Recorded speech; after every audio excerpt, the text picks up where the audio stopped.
All right, team, welcome back to week 9 of Coach Chicken Legs' nutritional program. Let's begin. All right, team, let's look about how you went last week.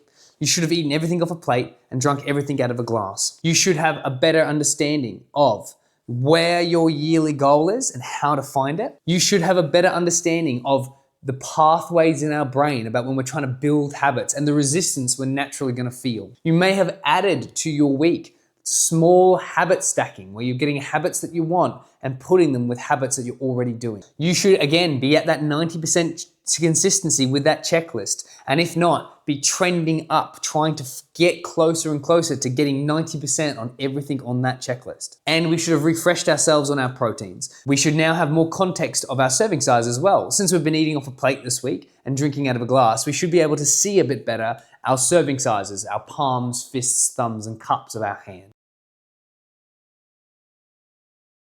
You might still be in a downward rut. You might find that the program's still giving you some challenge. You're losing motivation. You're not filling out your sheet as regularly as you would. That's okay. Remember that about 7 to 9 weeks is where we start really feeling that resistance. That's when your body's starting to shift over to the new habits and it's fighting you off, trying to bring you back to what it knows. So embrace this feeling, identify it, and use that to get out of this downward trend. Very normal, very natural. And we're going to look at again today at some things that will help us when we start running into these issues. So understanding the different types of motivation is going to be very, very helpful for you.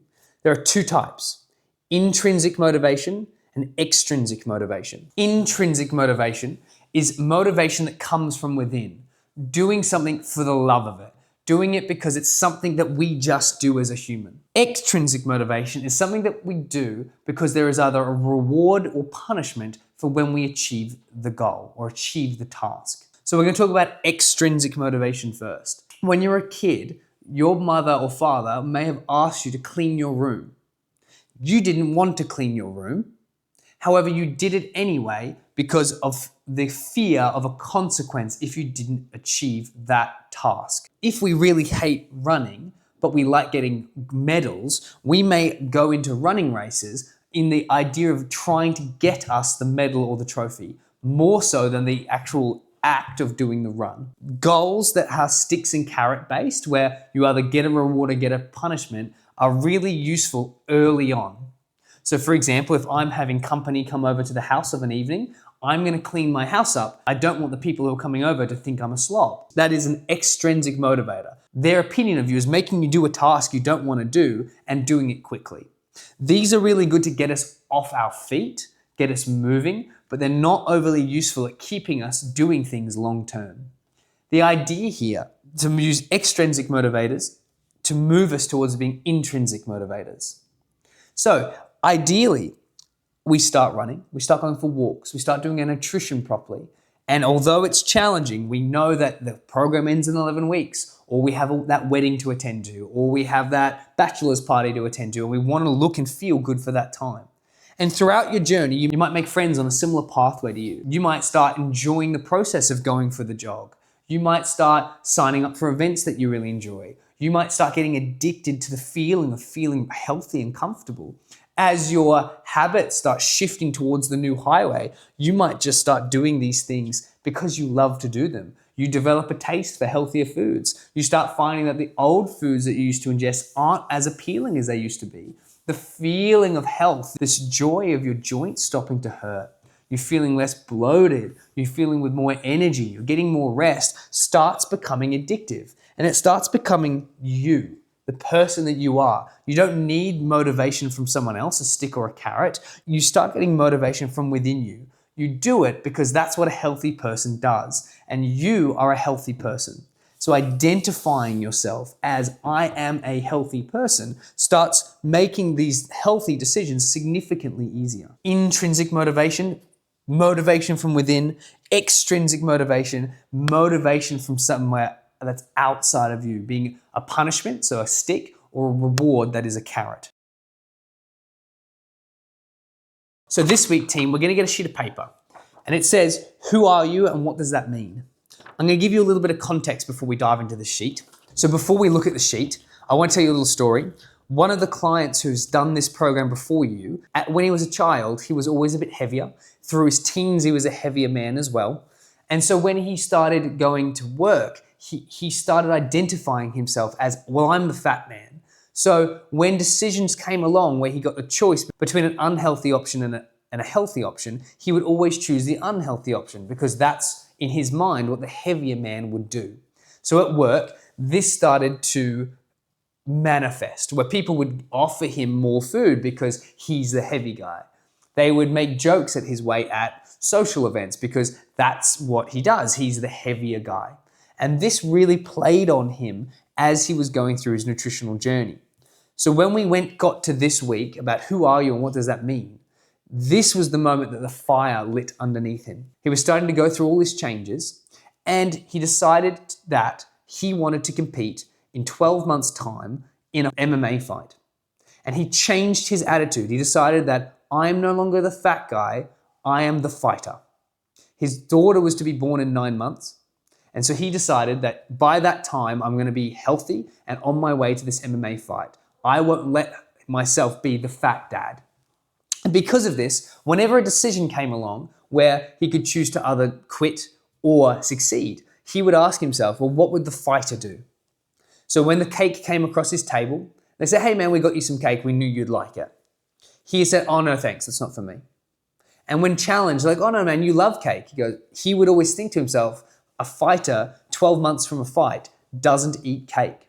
And he found that with that, it motivated him quite well into getting towards his goal. And he did. He achieved his goal. He went into the fight and he did quite well. So our goal is to find what you associate yourself with, and much like the fat man becoming the fighter, starting to think about, well, what does that person do? So example, on your sheet, you're going to write down 5 things. We love the 5 things in this particular program team. So if you identify as a mother, you are a mother, and that means that you support and are there for your children. So when it comes time to nutrition decisions, you wouldn't feed them something that you yourself wouldn't eat because you're a good mother. You identify as a good mother. Then we go down the list. What's another thing you identify as? You might be a good friend, a good daughter, a good worker. It doesn't matter. But you're going to write down 5 things that you are. And then you're going to put down with it what that means for you in your nutrition. So if you're a jogger or you're a javelin thrower for the Olympics will train every day. So when an opportunity comes up for you not to train, take a day off, you don't. Because a javelin thrower wouldn't. He may take a recovery day and use that time to recover well, but he doesn't skip training sessions. Okay? When it comes to nutrition, if you are someone who identifies as having a good understanding of nutrition, when a choice comes between a good, better, and best decision, you're someone who's good at nutrition. So they're always going to take the good path, the best path for them. So this week, you're going to fill out 5 things that you are, or even better yet, that you want to become. And that will give you a bit of guidance for when these decisions come along and help us get out of this rut, our brain fighting to bring us back to the stuff we're used to. We want to come to being this brand new person of which you are. Team, another skill I'm going to give you that's going to go into your toolbox along with your good, better, best and your ready, willing, able is the idea of a growth mindset. Growth mindset is the ability to spin anything negative into a positive, about taking opportunities that may present as poor and making them good, trying to always look for the silver lining, always look for how can I use this to strengthen me, make myself better. Growth mindset is a very hard thing to develop because we need to look at ourselves critically, but not with judgment.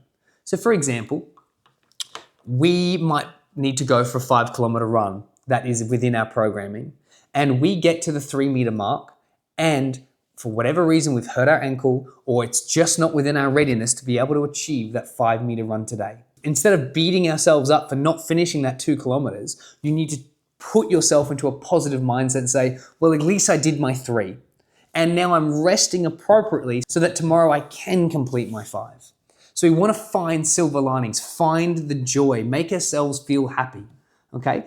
Yes, I might be heavier than I want to be at the minute, and that sucks. But I tell you what, I'm doing everything I can to try to put myself in a place to be better. I might be struggling with the amount of load that I'm experiencing at the minute in life, but that's okay because when I get over this hump, I'll be unbreakable. If I can deal with this, I can deal with anything. Now, that's not to say we can't have pessimistic thoughts towards stuff. Sometimes things are gonna suck. And when we're looking at ourselves critically, our idea is not to put ourselves down, but to find a way to make it better for us. We also use growth mindset to help us understand temptation.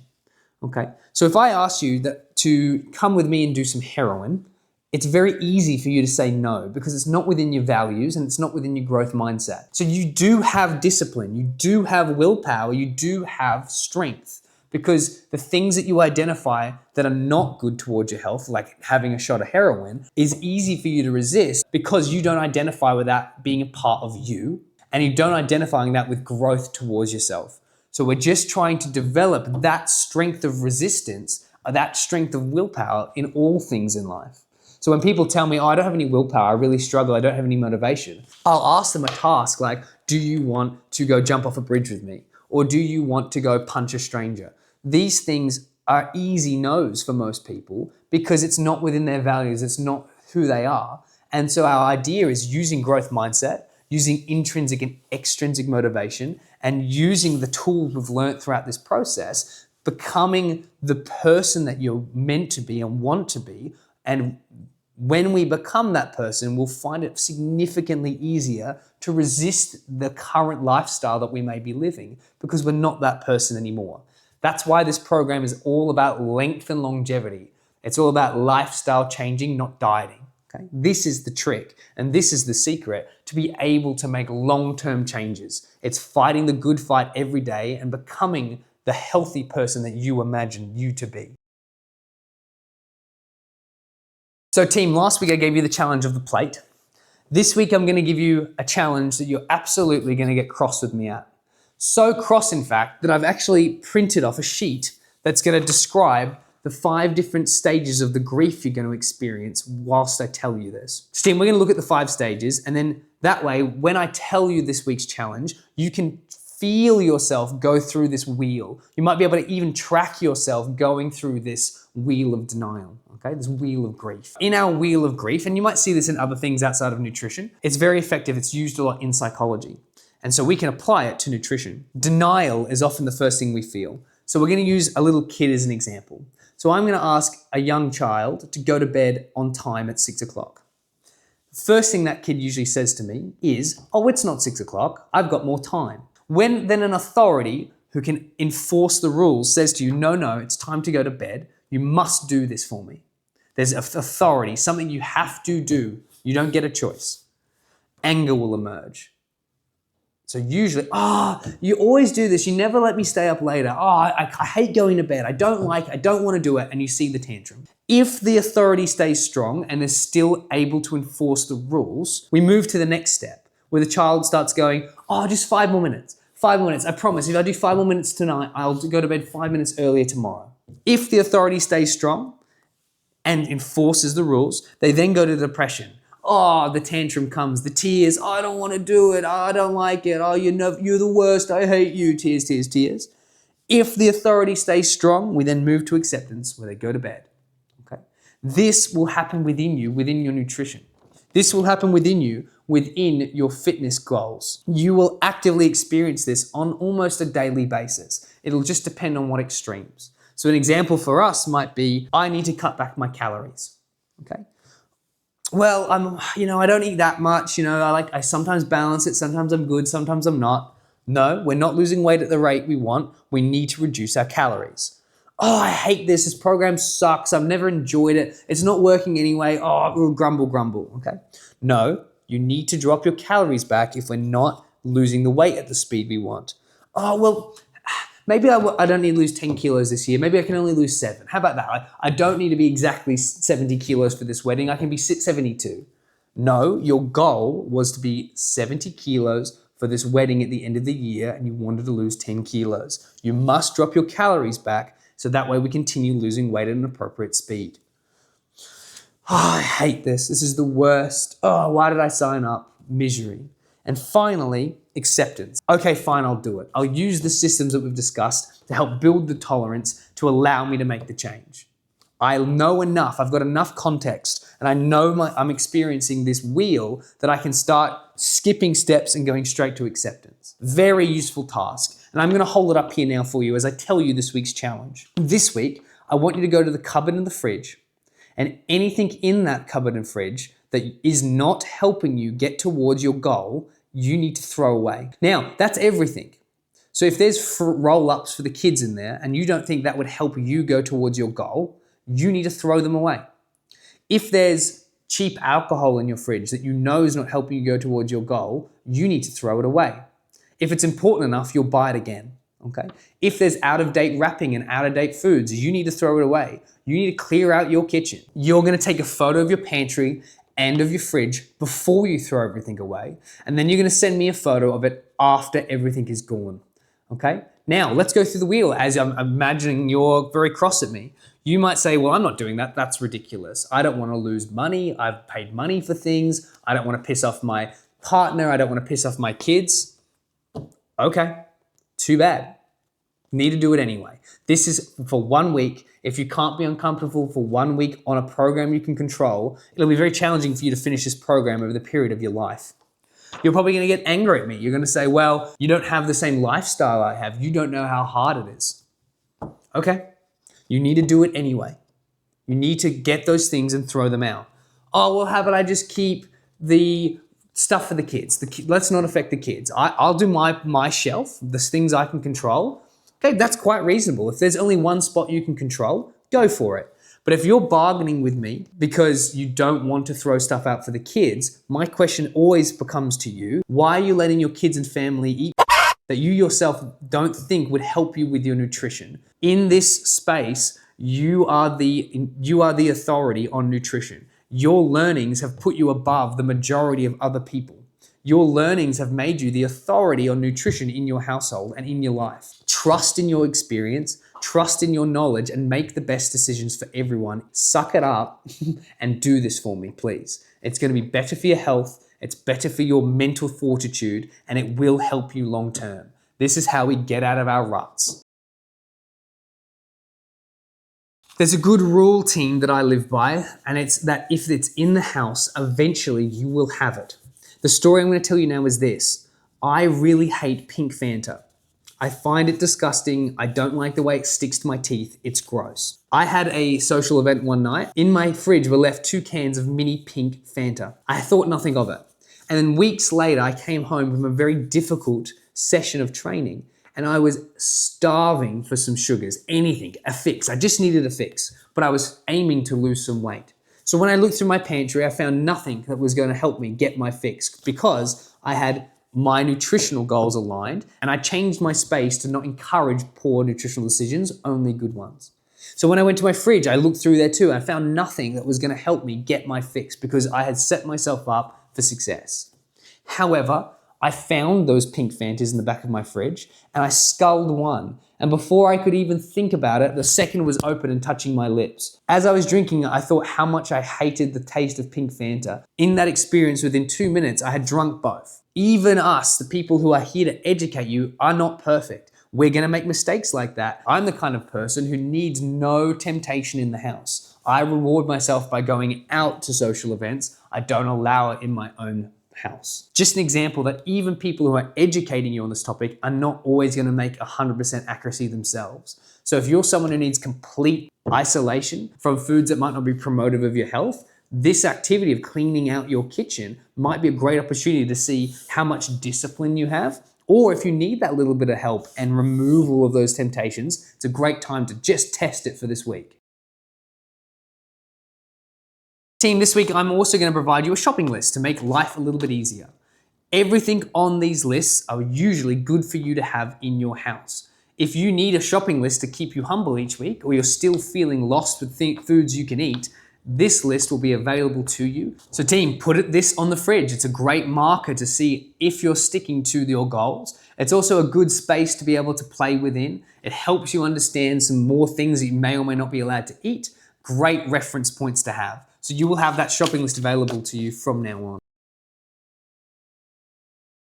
Team, just like every other week leading up, I'm going to quickly refresh you on carbohydrates. Remember the story of the man walking down the hallway, cleaning out the hotel, using towels and doors as reference for how fat is stored. Remember that carbohydrates are broken down into sugars, starches, and fibers. Remember that foods get broken down into things that are calorie rich, things that are calorie poor, things that are nutritionally rich, and things that are nutritionally poor. Remember that fruits can be both vegetables and carbohydrates. Okay? Remember that carbohydrates store lots and lots of water, and carbohydrates are usually the thing we manipulate when we want to gain and when we want to lose weight. On top of this, carbohydrates are massively important for all of the cell sending and signaling within your brain and body. They're also massively responsible for the actions of movement inside your body. All right, team, let's recap and see what you're doing this week. This week, you're throwing everything out of your cupboard and your fridge. Anything that you deem not appropriate for your nutrition. I need you to figure out who you are and what does that mean. Okay, so you're gonna write down 5 comments of who you are and what does that mean when it's coming to decisions of your nutrition. I need you to choose a new thing that your healthy person in your mind does. So you should have chosen 2 healthy habits already of the 5 that the healthy person does. So choose a new one to have a play with this week. Take a photo of your pantry and or fridge before you clear it out, and take a photo of your pantry and or fridge after you clear it out and send it to the email. Excellent, team, well done. Enjoy your 5 stages of grief this week on this quite frustrating task. I'm sure I'm gonna hear all about it from all of you. That's okay. This will help you in your journey. I'm here for it. Send messages if you need them. Any questions, feel free to reach out to the email, and I'll see you next week.